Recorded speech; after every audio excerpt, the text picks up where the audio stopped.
Hello, beautiful moms and entrepreneurs.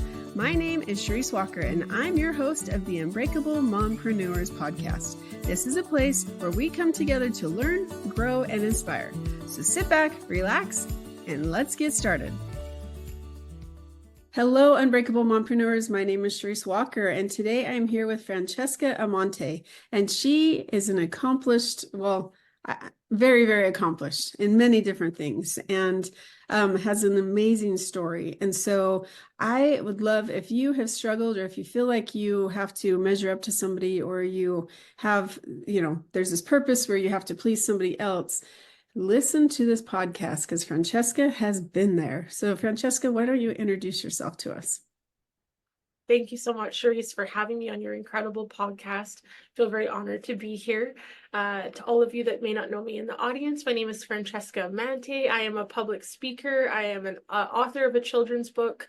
I also coach and just feel so grateful to get to work with so many incredible women every single day. And I feel so aligned with Sharice and what you're doing and how you inspire people each and every day in the work that you do and through this podcast platform. So my goal today is just to be able to share a little bit of my journey and hoping that maybe there's one person in the audience that needs to hear this today. Well, I appreciate you coming on. So why don't we get started by you kind of telling your background, because it's very unique. I don't think many people could probably say that the same thing happened to them. So from childhood, what happened? Absolutely, Sharice. So a little bit bringing back, my mom and dad had my brother and sister, and it would have been around the age of 16, 17 when my brother was killed in a tragic car accident. And my sister was about 14 at the time. So for me personally, I was born several years later. I think like any grieving mom and dad at the time, they were just trying to figure out how to get up in the morning and how to carry on with life, when the way that my mom described it ever so eloquently is just that, she couldn't understand how everyone else, just the day after Frank died, it was just like everyone picked up and moved on, and it was like nothing happened. And she's like, how can I carry on when my whole world will never, ever, ever be the same? And so I think their doctor at the time had suggested, maybe have another child, see if that kind of brings you another purpose of getting up every day. And so in the midst of their journey for 5 years, trying to have another child, I think they kind of got to the point where they kind of almost gave up. And I think it's kind of when they relaxed almost, and that's when they had me. So I was born 5 years later. They gave me the female version of my brother's name. So his full name was Francesco. My name is Francesca. And from a very young age, it's not like I really knew what was going on. My sister was already married and out of the house. And I think when I was about 4 or 5, Sharice, I remember my mom and dad were always just very, very sad. It was always a very, you could just tell there was grief in the home, even though from a young age, I didn't really know what grief was. But when I was about 5 or 6, I ended up asking my mom this one day, why are you and dad always sad? And, she kind of just sat down beside me and shared with me. She's like, you used to have a brother, and this is how he passed away. And then we had you, and, you're bringing so much sunshine into our lives. And I think like any mom can or does, they try to sum that up in somewhat of a positive way. And I think my mom did a lovely job with the tools that she had at the time. And I don't really know how many parents can even share that with a young child. I think she did a lovely job, but I know that for me, even though it was never pronounced to me, I always felt as though I was born to fill a void. I felt like I was like, well, how am I supposed to now fill this void of this person that everybody talks about, that they loved him. He was one of those people that walked into a room and just lit it up with his smile. He was funny. He had this beautiful personality. And I remember thinking at a young age, I'm like, how am I ever going to live up to this? And what's funny, Sharice, is that for a very, very long time, I had this fear that if I did not live up to, this void that I was supposed to fill or live up to my brother, I was scared that they were going to give me away, which is so crazy to think now. But I remember when I was like 6 or 7, this one day they were really, really sad. And I grew up in competitive figure skating and dance, and I had all these different costumes. So I was doing changing into different costumes and putting on music and doing these little dances because I was like, I need to make them smile. I need to take away this pain. And I remember so distinctly in that moment, there was one day in particular where it was like, it wasn't working. It was just, and we know how it is with grief. Unfortunately, it doesn't work like that. There's no quick fix. But as a young girl, I didn't know any better. Mhm. And I remember going back into my room and I was like, oh my gosh, that didn't work. Like, are they going to get rid of me? Are they going to say to me, oh my gosh, Francesca, we're so sorry, but like you're not filling this gap the way that we expected you to. I don't know what I thought, Charisse, but that really hung over my head for a long time. And then in addition to that, kind of with the sports, my mom and dad put me in competitive figure skating, dance, like ballet, tap, jazz, lyrical, all the things, piano, swimming. And I think they kind of anticipated that I would be good at one or I would take to one of them and then they could pull me out of the rest. But um, unfortunately, I think for me, that was one of my avenues in terms of me trying to figure out a way that I could show them that like I am worthy to be here. Like I am going to be so good at every sport. And I worked my butt off at every single sport that they put me into, and even piano and swimming. To the point where they kept me in every single sport, sure, just because I think they were like, well, she's really good at them. She works very hard. She doesn't waste any time at those sports. She gets there and she's so focused. But I also recognize as an adult that, like, yes, I worked really hard and yes, I put my heart and soul into all of those avenues, but it wasn't necessarily because it brought me joy. It was my internal fear of if I don't show up and be the absolute best I can be and win that gold medal, again, am I worthy enough to be here to fill this void, to be in the place of this human being that has now passed? And as we all know, anytime someone passes, there's this almost like angelic energy around them in terms of like Elvis Presley. No one will ever be Elvis Right. Presley because he was so special in who he was, right? So Totally. that's kind of going back a little bit, Charisse, in terms of my childhood. Mhm. There's so much more to share, but I hope that kind of clarifies maybe for the audience a bit of like where it all started and where some of that mentality kind of came about in terms of me trying to figure out who I was in the midst of it in the process of trying to please everyone else around me. Okay, so we're gonna have to unpack. I gotta take the glasses off for this because um I want to go back in just a second, but I want to ask you, at what point did you realize that you were doing this to try to please your parents and to try to, fill this void? When did you realize that? Sadly, but interestingly enough, it wasn't until I was 19 years old, Cherise. So I was a youth leader for many years. And I guess maybe like 4 or 5 years into being a youth leader, we were at this particular conference and I was leading all these youth. They were maybe like, I don't know, anywhere from 14 to 17 years old. I was a bit of an old soul. So at 19, I kind of was a little bit more on the mature side. But I remember we all went to this one particular conference. The speaker was on stage and back then I didn't cry very much, I think just because I knew that I needed to be strong all the time. Yeah. And so the speaker was speaking and something hit me, Cherise. I just started to cry. And all these youth that had known me for a couple of years that maybe knew a bit of my story, but not a whole lot. This one young girl, her name's Becca. I'm still friends with her till this day, but she was maybe 16 at the time. She walked up to me and she was like, oh my gosh, are you okay? And I was like, I'm so sorry. Like, I don't know what hit me, but that speaker said something and something just came over and I didn't know what it was that made me cry. And she just looked at me and she like just dead in the eyes, she says to me, she's like, maybe somewhere up there, something is trying to tell you that you don't need to be Francesco and Francesca, but being you is enough. And I just was like, what did you just say? Like, I was just so blown away. No one had ever said that to me in my life. It's not that anyone had ever told me that I needed to be my brother or I needed to be, enough for him and for me, or I don't know. It's just, but when she said those words, I was just blown away. So it was in that moment that something kind of shattered for me. I got back to, the Okanagan where I lived and I went to my mom and dad and I was like, I had this epiphany while I was away at this conference. I'm like, that I don't need to be enough for him and for like I just need to be me and me being me is enough, like, and they were of course looking at me like it was almost like this, like, of course, like, why would you think any differently? But my whole life up until I was 19, like, that was not a norm for me. It wasn't, me being me wasn't enough in that moment. I did everything from the religion that my mom and dad were in or that my mom was in. after my brother's passing, I followed that religion because I knew that I needed to please her. I did so much in my sports, in my, just even school life, everything that I chose, I wasn't doing it for me. I didn't ever have the belief system that being me was enough. Like that was never even an option.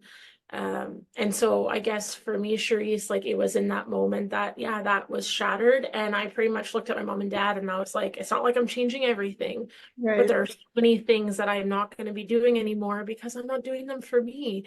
I actually stepped away from the particular religious group that they were in, and my mom, oddly enough, did. She left with me. There were just a couple things that were not aligning. Didn't feel right in my heart. And then as time progressed, there were just certain things that if it didn't align with me, I decided to make a different choice. And slowly but surely, I started really aligning with what really brought me joy and true happiness. And it wasn't so much about pleasing everyone around me. So I would say that would be the moment, Charisse, where my world changed for the better. So did you continue figure skating then, or did you, step back? Were you doing it for you, or were you doing it because of your parents? Yeah, I mean, I think it started where I was doing everything for them. And I think for that knowing of if I can externalize all of these behaviors, I will know I'm enough. The medals will equate to being enough. Mhm. Even just like it's something simple, Charisse, but like even as a young girl, I always thought that if I'm going to someone's house, if I get invited for dinner or whatever, that I always need to bring something. I mean, that is in my Italian culture anyhow, but just when people would just show up and they were just good being them and just showing up as them as their company, that was enough. I never understood that concept. And so as I got older, I think it was just stepping into the realm of like just me being me and showing up to be there for a friend. That's enough. I don't need to bring something to externalize that my existence is enough type of thing. So I would say in figure skating, it started off definitely being as a people pleasing mechanism for me to externalize that worthiness. But through and through, Charisse, like the winning might have been for my mom and dad, but I loved being on the ice. Like, I mean, you could definitely see through my performances, I dedicated a lot of them actually to my brother. I think that was my way of healing and kind of figuring out who I was. It was a way to express myself. So even though it started off, you know, in that way of pleasing, I think that there was a lot of true joy that derived from it. But after the time that I stepped into this new world of realization around 19, by that time I had already, finished off my competitive dancing career. Piano, I had, done my levels that I was expected to do. Same with swimming. It was more with figure skating that I continued that on. It's just that the performances felt different. I wasn't going there being like, I hope that they're happy with that performance. It was I happy with that performance? And I actually, one of the things I used to do is when I would get off the ice, the first thing I would do is I would rush to my mom to see her eye contact and what kind of body language she was giving to give an idea of whether or not I was successful in her eyes. And I stopped doing that. I was like, it really doesn't matter actually what she thinks. I was really proud of that performance. And there were times where she thought I could have done better, but it didn't affect me the same way because I was really proud of the way that I skated. And that's all that had to matter at the end of the day. So I think that's definitely where it shifted. I love that. I love that you recognize that. And a lot of people, I mean, you're only 19. So I'm going to shift it a different way, though, probably that you're not expecting. Because as a mom, I have 6 children, and I have Amazing. always, I've always put that pressure on myself growing up, kind of like you. And there are reasons which, I didn't realize until I was much older. Probably through my first divorce, to be honest with you. And so that was not until I was in my 30s, actually.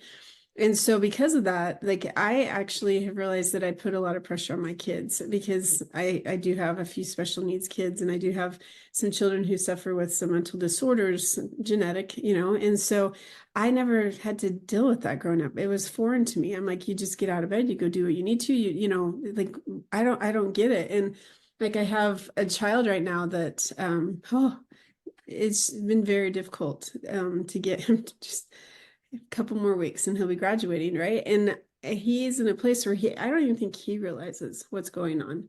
And so I find myself losing my patience with him. And then I found there's an age in my world from 9 to 10 years old. And I remember my 11, well, soon to be 11, she's like, Mom, something's going on in my brain. I don't understand it. Like, I just don't feel the same. And, how do you explain to a 9-year-old or an 8-year-old kid that those are hormones, your body's changing, and that's why you feel different. But she was very in tune with her body. And so because of that, but she was probably one of my most difficult, because one minute she's happy, the next minute you say something, she's on the floor, literally spread eagle, like bawling like a baby. I'm like, what the heck? And it wasn't until you said that you were doing things for your parents, that because I have another one that she just turned 9. And so she's in that stage. Well, before that, like, she's like, Mom, what's wrong with her? And I'm like, she's cuckoo, And so I would say to, her name's Melinda. I'd say, Melinda, you're my only hope. Like, all your other siblings have gone through this crazy time. You're my only hope. And I didn't realize until you said that, the pressure that I'm putting on her.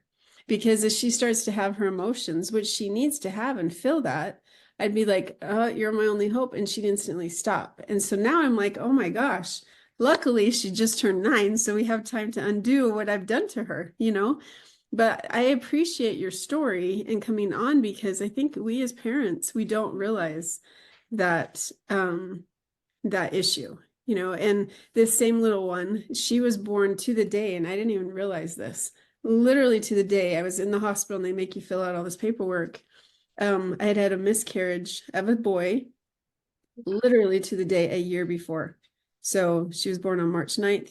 I had lost him on March 9th of the year before. Didn't even realize that.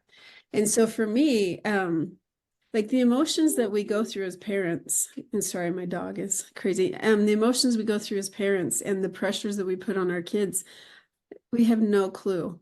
Like, when you grow up, you're like, I'm never going to do that when I'm a parent. And you're like, shoot, I'm worse, And so, oh, go ahead. No, I was just gonna say, thank you for sharing that, Chris. That's so beautiful. I think too, it's almost like this permission for ourselves as parents and for our children, that like when we do have those moments, we get frustrated, to say to them, like, we're human too. Yeah. Like, we all have these moments and we can work through them together. And you get frustrated, I get frustrated too. I mean, I think that you're an incredible mom. The fact that you can see all of that so clearly, Charisse, like, I mean, I think your kids are so lucky to have you. We're human, right? We're not always going to get things right. We're going to get frustrated sometimes, or we're, get overwhelmed. But I think that's beautiful that, every time that you have those moments, it gives them the permission to do so themselves, right? Because the expectation for us to always have it together, it's never going to happen. So I think it's beautiful that your kids feel so safe and secure to be able to express those emotions. No, I agree. And even when I totally lost it with my son, like, I disappointed myself. And I went to him, I'd probably gone to him 5 times. I'm like, I'm so sorry. I let my brain like take control of what I chose to say or do. And I'm really sorry. I love you so much. And I think sometimes as parents, like, I've known parents where they are not going to admit that they have a mistake. They're not going to show weakness to their kids. And to me, I just feel like that's not a good relationship, because if you want them to be vulnerable with you, this dog, if you want them to be vulnerable with you, then you need to be vulnerable with them. Absolutely. Of course. So thank you for sharing that. I want to switch gears now and talk about, you're a speaker, you've been on several stages, and you're an author. So talk to me about your book. Absolutely, Charisse. Well, I have one. Actually, I was sharing this with you before the recording, that I have one of the books that hasn't been published just yet, and it's called The Unbreakable Smile. So it's kind of like the adult version of the children's book that I just wrote about grief, loss, resilience, gratitude, and really just, I think from my perspective of, a child kind of growing up in an environment where there's a lot of grief, there's just that overhanging of that sadness in a home, and not really understanding from a young child as to like what was going on, how I can find my place. And so a lot of the book is kind of from my perspective as a child growing up in that environment, and then from my observation of like everything that my mom and dad went through, how my family's perspective of it all was. And I guess also too a little bit of my perspective, or through my lens of like what it must have been like for, say, my sister or some of my cousins or extended family to, my mom and dad. Like I have a 20-year gap with my sister, right? So I just turned 30, and with her being 20 years older than me, I just, even that Wow. newfound awareness of like what it must have been like for all of these cousins that grew up with my sister and my brother. That was the norm. All of a sudden he passes, and then there's this random child born, and now she's trying to fit in and become like part of the family, what it must have been like for them.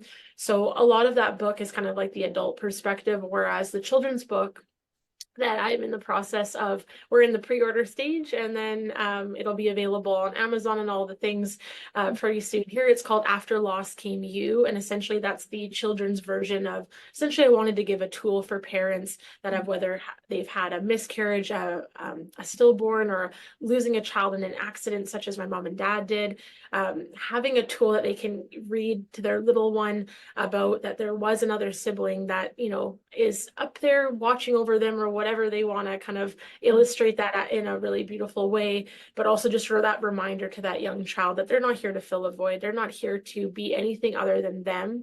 And kind of that message of that young girl Becca saying you don't need to be Francesco and Francesca, but being you is enough. That was something I didn't get to understand or know till I was 19. I really wish that when I was like 4 years old, that would have been ingrained in me. So that way I knew that it didn't matter what I was going through in my life, or exactly if I was having a bad day, that didn't equate to me not being enough or my worthiness being at stake. But that I could also be a child in that moment, right? I think a large portion of my younger years, which I don't regret at all, but I do feel like a lot of those younger years, I was expected, or at least I thought I was expected to be way older and way more mature and have it together more than any of my peers in my class. I wouldn't change it for the world, but at the same time, there are moments where I hear young kids talk about some of the play dates they used to have and some of the games they used to play, and I'm like, oh, like I don't remember doing any of that stuff. I remember, in grade 3, my teacher was like, Francesca, all the kids are out at recess. Like, what are you doing in here? And I was like, well, my parents are grieving right now. I'm just going to write them a card and a Oh poem my because gosh. this is really, really going to help them get through this today. And she always used to look at me and be like, how old are you again? And I'd be like, Miss Hazel, I'm 8. Why do you keep asking me? Of course, now I know she was, depicting of the fact that I was a bit of an old soul, but Mhm. um, I would love to go back in time and be able to say to that little Francesca, like, go outside and play, because I didn't have a lot of those moments. And it's okay. It's just, I really wanted that children's book to be an avenue where if there is a young one that is grappling with the fact that they are needing to do way more and think way more about how they can help their family at 8 years old. Like, I just want to be able to go and give them a hug through that book and be like, you just need to go outside, play, go on the swing, and don't think about that right now because it's not your responsibility, even if they think it is, right? So that's I'm sorry to get emotional, but Be emotional. We can't. Oh. yeah. And I think, that's the part that your parents love you so much and they didn't realize, and so first of all, kudos to them that they're still together, right? Because usually losing a child can either push them apart or bring them together. So the fact that they're together, but you know, what am I trying to say?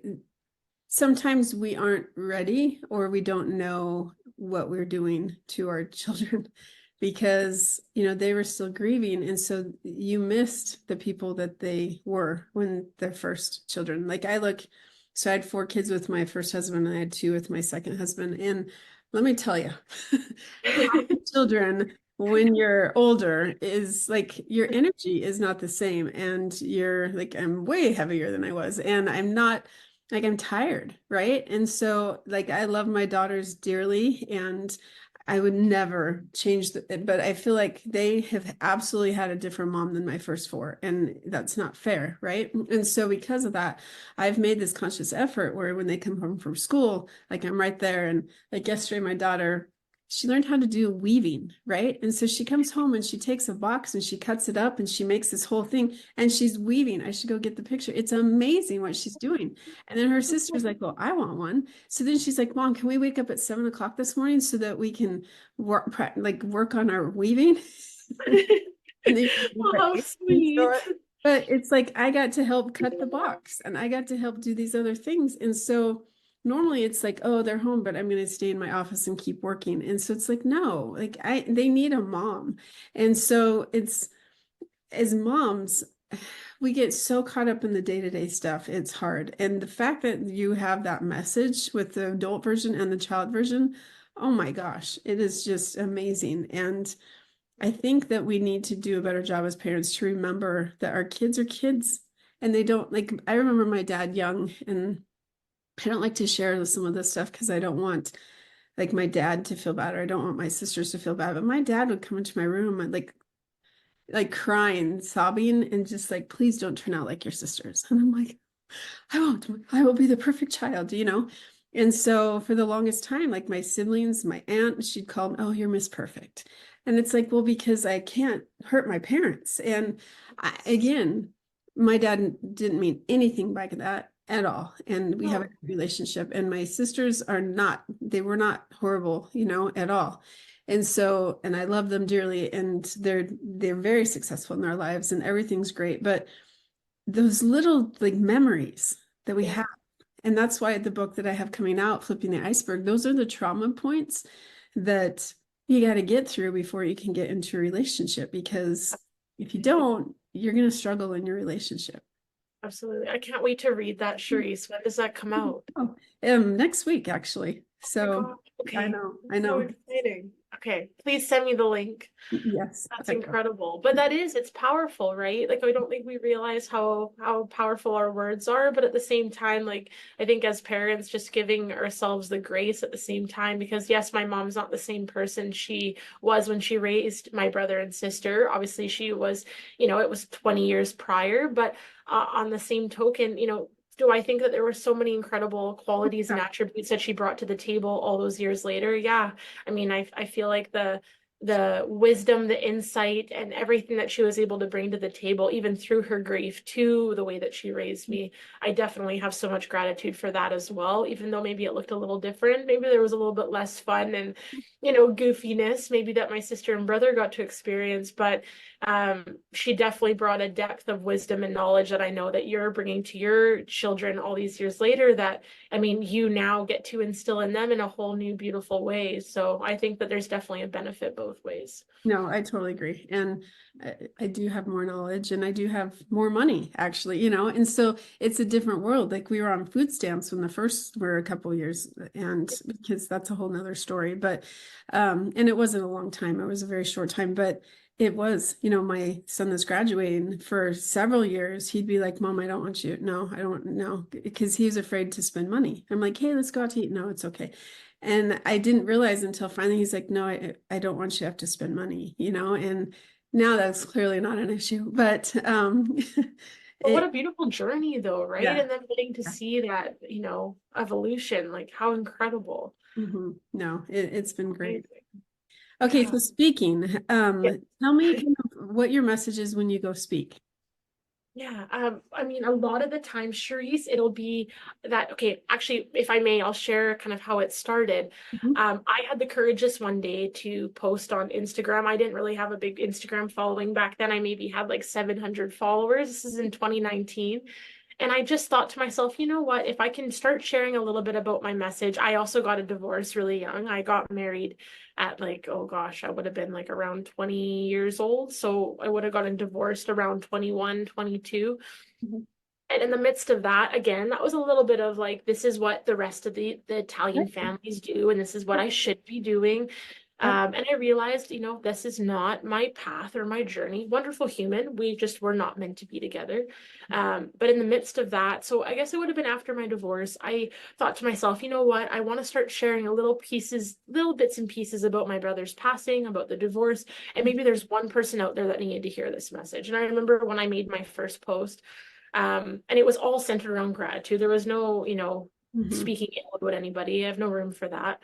I remember I got a call from my folks and they were like, oh my gosh, like that's really vulnerable for you to share all of that on social media. And it was really taboo back then to share Yeah. that much, right? Mhm. And I was like, well, but maybe there's somebody out there that needs to hear this. And there were.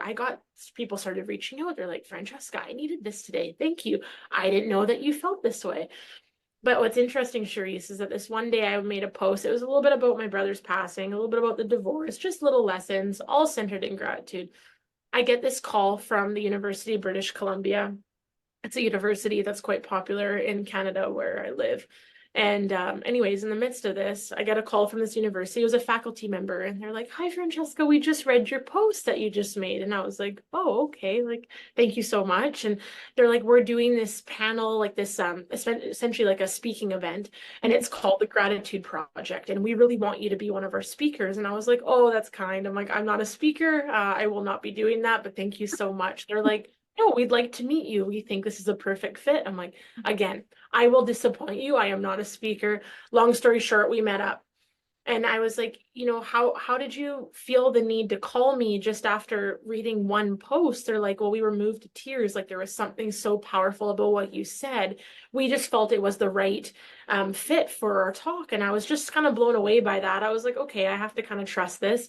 But in the midst of this, Charisse, we're sitting there and I'm like, may I ask what other speakers are going to be at your event? And they're like, well, we have this TEDx speaker named Mike, and they talked about his story. And I'm like, oh, geez. And then there's this other gentleman. I don't know if you know him. His name's Joshua Dewick. He was on the Ellen DeGeneres show, and he also was a Paralympic gold medalist.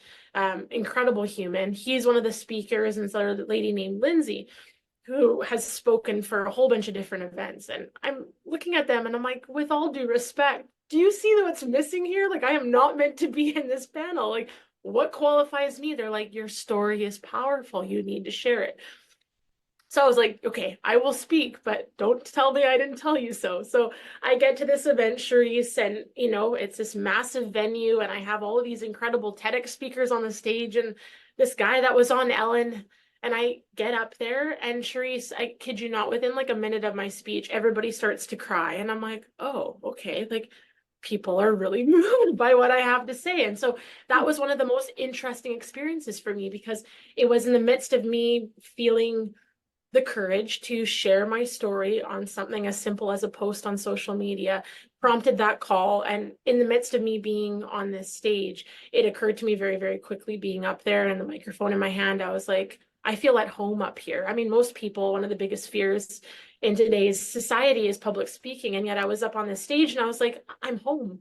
Yeah. Like there's something about being up here that feels like I'm meant to do this. And so as the years carried on, I just started getting more and more calls of, hi, Francesca, I want you to be my speaker on resilience and gratitude. Hi, Francesca, we want you to talk about your brother's passing and what you learned through that. Talk about your divorce and about gratitude. And it just started to happen more and more. And as time went on, I was like, oh my gosh, like maybe this is just supposed to be a part of my journey. And so I was in development real estate for quite some time, about 10 years. And then it was just in, I guess, last year that I decided that I would fully step away from that and step fully into speaking and coaching. So it's not that I've been doing speaking obviously for a couple of years now, but at the same time now it's just kind of like, I knew that this is where I'm meant to fully step into. And it's beautiful because, I mean, it's one of those things, right? And I'm sure you feel this too, Charisse, that, when you're doing what you love in life, you don't feel like you're working. You step into this arena of just, oh my gosh, I know I'm meant to be here. And there's just that peace in your heart when those moments happen. So, yeah, I feel very grateful. But that would definitely be a lot of the talks that I end up speaking, the topics that I end up speaking on. I love that. That is fantastic.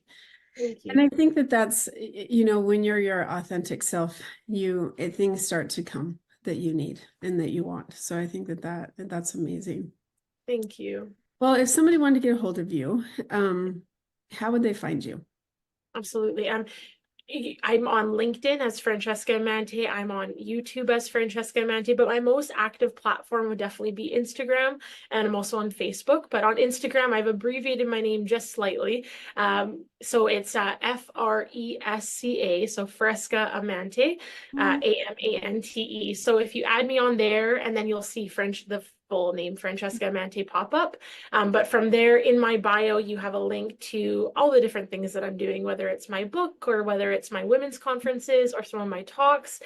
Literally everything is in that bio. So I would welcome anyone to reach out to me. I'm here anytime. And I can tell Charisse that the incredible human beings that exist in your orbit are people that I would be so incredibly honored to know in any capacity. So, and I'm just excited to get to know you more, Charisse.